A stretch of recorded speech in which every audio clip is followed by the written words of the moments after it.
Oi. Não são 50 palavras, são 50 letras. E aí a pessoa voltava para fazer. E na época algumas pessoas diziam, mas você está maluco? Aí eu citava um escritor da Guatemala, Augusto Monterroso, que escreveu um conto de 37 letrinhas, foi famoso no mundo inteiro. Quando acordou, o dinossauro ainda estava lá. Foi inspirado no Augusto Monterroso, que eu pedi a 100 escritores que escrevessem contos de até 50 letras. Mas em 2002, eu ainda fiz uma coleção chamada Coleção 5 Minutinhos, em que eu convidei autores como Manuel de Barros, Nelson de Oliveira, Haroldo de Campos, que eles fizessem textos que fossem lidos em 30 segundos. 10 autores, cada um escrevendo um livro para ser lido em 30 segundos, eu tinha a coleção 5 Minutinhos. Pedi ao Nelson de Oliveira para fazer um micro-romance, Fernando Bonassi fez uma micropeça, isso em 2002. Não estou dizendo que fui pré-Twitter, porque eu acho que o Machado de Assis, por exemplo, escreve curto. Se você pegar os romances do Machado de Assis, tem capítulos em que ele coloca só pontos, em que ele coloca 3, 4 frases. Os capítulos do Machado de Assis chegam ao número 244, capítulo número 244. Né? Eu costumo dizer que a Bíblia também é micro. A Bíblia só era... No princípio era o verbo. A gente aqui vem e inventou todo o resto. Era só aquilo. E a Bíblia também divide em versículo 3, 4,4, 7, 8. Então, entende? Kafka. Eu me apaixonei pelos micro-relatos por causa do Kafka, que também escrevia curto. Júlio Cortázar, História de Cronópolis de Famas. E concordo plenamente com a Verônica, a síntese, a procura do enxugar o texto, já é do ofício do escritor. Não importa se ele esteja escrevendo um microconto ou um livro de 1000 páginas. É um exercício dele. Não é? É aquilo que não há o que tirar. Não é? Tem aquela frase famosa, perguntaram para o Michelangelo, como é que você tira da pedra o Davi? Ele diz, eu tiro tudo que não é o Davi. O que não é o Davi, ele tira. Então, eu acho que a escrita é muito isso. Onde é que é? Tira aqui, cola aí. A gente escreve muito gorduroso, né? A gente escreve usando muito adjetivo, muito advérbio. A gente o tempo todo está querendo dizer, achando que não disse, entende? Então, eu acho que isso aqui é só um formato, é um gênero que vem ter a concisão como principal característica. Né? Só queria complementar uma coisa. Porque quando surgiram os blogs lá atrás, uma resposta básica desse tipo de debate, sempre que se perguntava sobre blog e tal, era dizer que, na verdade, os blogs eram só um meio para uma coisa que sempre tinha existido, que era a literatura, e a literatura talvez não mudasse nada, apenas agora ela tinha uma difusão mais fácil, etc, etc. Eu acho que com o tempo, e não é um fenômeno dos blogs, nem do Twitter, é tudo somado. Eu acho que vem até lá dos e-mails, lá atrás, quando a gente começou a ter uma prática diária de escrever, coisa que a geração dos anos 80 não tinha, era uma geração de televisão, enfim. A prática de escrever, qualquer escritor sabe disso, que a prática de escrever muda a maneira como você escreve.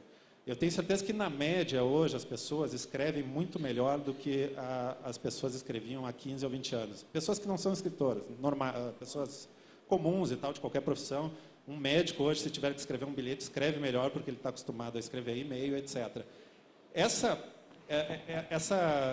linguagem mais direta do e-mail, eu estou falando do e-mail, que foi o primeiro fenômeno desses que aconteceu. Ela é mais coloquial, mais direta, mais concisa, enfim. Isso mudou a maneira como a gente passou a analisar um texto. O que eu estou dizendo assim é que hoje eu tenho menos paciência, embora eu ainda tenha paciência, mas tenho menos paciência com textos excessivamente literários, enfeitados e tal. Ainda gosto muito de textos assim, quando são escritos por grandes escritores e tal. Mas, na média, os escritores novos, enfim, gente que está aparecendo, a tendência é que quem enfeita demais texto dê a impressão de que está enchendo linguiça, de que não está sendo... É uma coisa muito subjetiva, mas é uma impressão de que esse escritor não está sendo sincero de alguma maneira. E essa maneira de ler, que é uma maneira nova, assim, eu acho, que vem muito dessa coloquialidade assim, da linguagem de internet e tal, ela evidentemente vai mudar a maneira como a gente escreve no futuro. Porque no momento que você muda a maneira como você lê, ou a opinião que você tem a respeito daquilo que você lê, é evidente que a demanda pelo que o escritor vai fazer no futuro, ela muda também. E mudando a demanda pelo que é boa a literatura ou não, vai mudar a crítica, enfim, isso muda a literatura também. É um fenômeno que ainda não é visível, acho que é muito novo ainda, mas eu acho que daqui a 5, 10, ou 15, ou 20, enfim, logo, logo, em uma ou 2 gerações, a gente vai ter muito claramente isso presente na literatura, assim como o cinema mudou a literatura brutalmente, como a televisão mudou. Não tenho dúvida que a internet, por causa dessa questão da linguagem, vai acabar mudando. Só um comentáriozinho rápido, em função do início da fala do Michel, que ele lembrou que e-mail e blog, né, mudaram, de uma certa forma, os hábitos de escrita, fizeram com que as pessoas escrevessem. Né? Só queria lembrar que, de uma certa forma, tanto e-mail quanto blog, eles acabam despertando duas formas que estavam, de uma certa forma, adormecidas, né, que é a carta, né, substituída pelo telefone, etc. e tal, né, numa dada época, e os diários. Sim, perfeito. Né, o hábito do diário. Né? Então, de uma certa forma, é como se retomasse, né, alguma forma de uma outra época, mas, claro, de uma maneira diferente. Né? Ela renasce de uma maneira diferente. Sim. E renascendo o gênero também, porque a poesia encontrou na internet também um canal, a poesia estava, né, ali meio escanteada, para você publicar um livro de poesia, aquele sacrifício, e a poesia encontrou na internet também uma maneira né, poesia visual encontrou o seu espaço, né, a própria poesia, os haikais, haikais, o Twitter é próprio, o Twitter mesmo, né? Acho que ajuda também na difusão, né, na maior comunicação e o acesso de outras pessoas a essas obras que, às vezes, iam, né, ficar ali em livro, edições pequenas, às vezes artesanais, e que ninguém veria. O que eu quero reforçar é que existe um medo, o tempo inteiro que onde vem uma coisa nova, algo novo, é um medo. Vai acabar com isso, vai acabar com aquilo, vai acabar com isso, vai acabar... Entende? É uma preguiça, um medo da novidade, um medo de... não, mas aquilo não tem... muita gente está escrevendo hoje na internet, nem escritor né? Tem muita gente que está na Academia Brasileira de Direitos que não é escritor também, entendeu? Então é uma mania de achar que... Meu pai está lá, tia, respeita meu pai. Mas seu pai está ensinando eles a escreverem, né? Eu concordo com essa ideia do Marcelino, do agente funerário, né? O escritor como um agente funerário, que a gente sempre está tentando substituir alguma coisa. E a gente gosta de viver ameaçado, na verdade é isso. A gente está esperando a nossa extinção, que não acontece. A gente está torcendo pela nossa extinção, e ela não acontece. Né? Esse dinossauro do conto do Monterroso é o escritor. O dinossauro ainda estava lá. E é tão importante, eu acho, que o Twitter, que cria uma nova conexão com o mundo adolescente. Né? Que praticamente toda a sedução do adolescente veio via torpedo. Né? Ser rápido, ser letal, isso é importantíssimo também. Né? Não sei até que ponto, aí a Verônica traz isso, não, o Michel traz isso, até que ponto a gente vai ter paciência para ler livros maiores, longos, e que realmente, por exemplo, Lezama Lima, não... Tem muito de supérfluo no Lezama Lima, né? Que é borda, é o barroco. Será que a gente vai ter paciência para ler o Lezama Lima? O Faulkner, o William Faulkner, escritor americano, dizia que ele não teve talento para ser poeta, então ele tentou ser contista, e não tendo talento para ser contista, ele virou romancista. Né? Claro que era uma brincadeira dele, ele foi um dos maiores romancistas do século XX, etc. Mas ele tem esse sentido de que a poesia, ou o texto curto, ele concentra em si o essencial, ou a poesia, evidentemente. Né? Então, nesse sentido, aquilo que o Marcelino fala antes, a ideia de que o Twitter seria mais preguiçoso do que um romance, ela é completamente furada. Depende do que o Twitter está dizendo, um tweet, né, no caso, e do que um romance está dizendo. Evidentemente que tem espaço para as duas coisas, porque o barroco ele é bonito em si, ele tem seu valor estético e tal. Aquilo que eu falei antes, eu concordando um pouco com você, é que o que eu acho é que talvez mude a nossa exigência. Assim, para você ler um romance barroco de 600 páginas, romance barroco tem que ser um grande romance, um romance pelo menos suficiente para nos prender ali por um mês, 2, que você está lendo um livro de 600 páginas. Antigamente, talvez você tivesse paciência para ler 10 romances desses num ano. Num ano, talvez não, ou 2 anos, enfim. Hoje em dia, um a cada menos tempo, enfim. Eu li também, eu acabei de ler o Bolanho, mas foi o único romance acima de 400 páginas que eu li esse ano. A gente está em agosto. Eu costumava ler muito mais desse tipo de romance antigamente. Então, acho que a relação é essa, e claro que tem a ver com o tempo, com a vida moderna, com a maneira como a gente vive hoje. Né? Antes de passar para vocês, eu queria só colocar uma questão que eu acho que surge desse que vocês estão falando. Como é que fica a questão do livro virtual?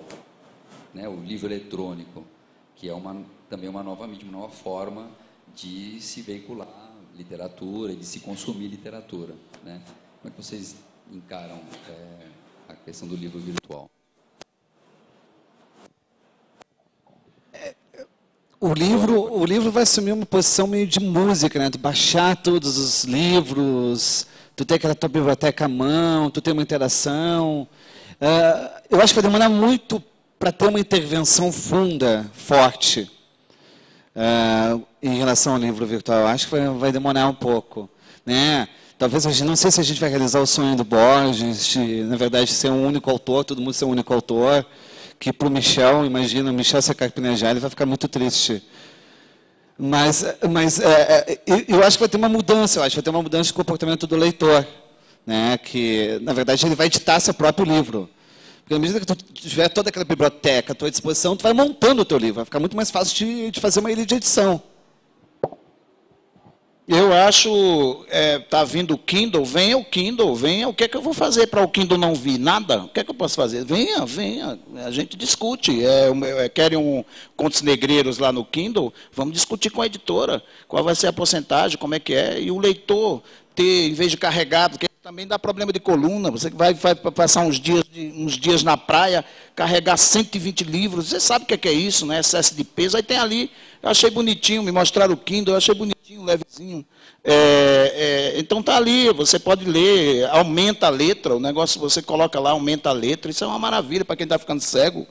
Você ouve o livro também, Eu acho que um Kafka será sempre um Kafka, no Kindle ou no papel impresso, entendeu? Vai estar ali, entende?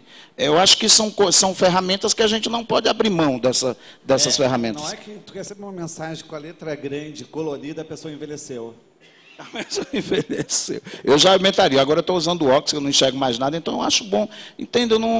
É uma discussão, mais uma vez, porque vem o Kindle, porque vem não sei o que lá. Agora, o que eu quero dizer também é que essas coisas também vêm com... Por exemplo, veio o Kindle. Aí, mal demorou um pouquinho, já falaram de um outro iPad. Aí, daqui a pouco vem um outro, que é o Jack Nixon. Aí, daqui vem a Meryl Streep. Aí, se a gente fica, eu acho a coisa mais melancólica do mundo são aqueles americanos naquela fila imensa, dormindo, para pegar o primeiro iPad, iPod, Jack Kerouac, Al Pacino, entende? É um inferno. Então, se a pessoa fica escravo o tempo inteiro disso, por exemplo, eu estou no Twitter porque ficava o tempo inteiro perguntando para mim, você não vai entrar no Twitter? Não vai entrar no Twitter? Você não vai entrar no Twitter? Eu digo, com camisinha ou sem camisinha? Ontem eu acabei de entrar no Twitter. Mas eu não sabia o que era Twitter, porque por causa desse livro aí, eles me perguntavam. Entrei no Twitter e continuo sem saber o que é. Continuo porque uns amigos meus chegam para mim e reclamam, dizem, Marcelino, você não está me seguindo. Eu digo, como eu não estou seguindo? Marcelino, eu vou te seguir. Não está te seguindo. É esquizofrênico o negócio. Quem está me seguindo? Quem não está seguindo? Quantos estão me seguindo? Quem me mandou mensagem? Quem não sei o que lá? E outra, o Twitter sempre vem também, não é só o Twitter, vem com as mensagens que mandam para você, fora os e-mails que você tem que responder, fora o celular que apita, tira fotografia, faz a barba, fora o... Entende? É tudo demais. 1.500 músicas no bolso. Aí o Kindle não sai o Kindle, levanta, ouve. Aí o outro, não, peraí. Entende?